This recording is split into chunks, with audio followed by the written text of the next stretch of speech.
അല്ലാഹു തആല എന്നോട് ചോദിക്കുന്നത്, നിങ്ങൾ ഓരോരുത്തരോടും ചോദിക്കുന്നത്, അഫലാ യതദബ്ബറൂനൽ ഖുർആൻ, എന്താണ് ഖുർആനിനെ കുറിച്ച് ചിന്തിക്കാത്തത്, അതിൽ ആലോചിക്കാത്തത് എന്താണ്?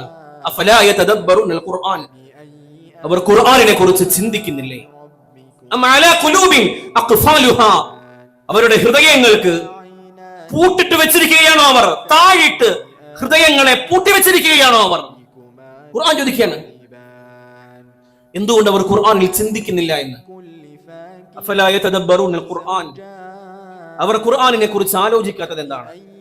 വലൗ കാന മിൻ ഇൻദി ഗൈരില്ലാഹ് ലവജദു ഫീഹി ഇഖ്തിലാഫൻ കസീറാ, അല്ലാഹു അല്ലാത്ത മറ്റാരുടെയെങ്കിലും പക്കൽ നിന്നായിരുന്നു അവതീർണമായത് എങ്കിൽ, അല്ലാഹു അല്ലാത്ത മറ്റാരുടെയെങ്കിലും അടുക്കൽ നിന്നാണ് ആ പരിശുദ്ധ ഖുർആൻ വന്നത് എങ്കിൽ അവർക്കതിൽ ഒരുപാട് അഭിപ്രായ വ്യത്യാസങ്ങൾ കാണാൻ കഴിയുമായിരുന്നു.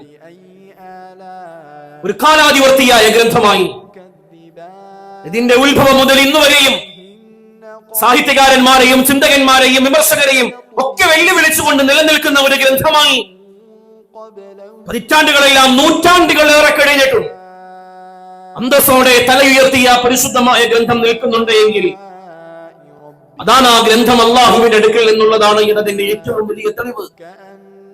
പക്ഷെ ഏൽപ്പിക്കപ്പെട്ട സമൂഹം അതിനെ പുറം മൂടിയിൽ വായിക്കുന്നതിൽ മാത്രം ഒതുക്കിക്കളഞ്ഞു. ആലോചിച്ചു, അവരതിൽ മാത്രം അതിനെ പരിമിതപ്പെടുത്തി.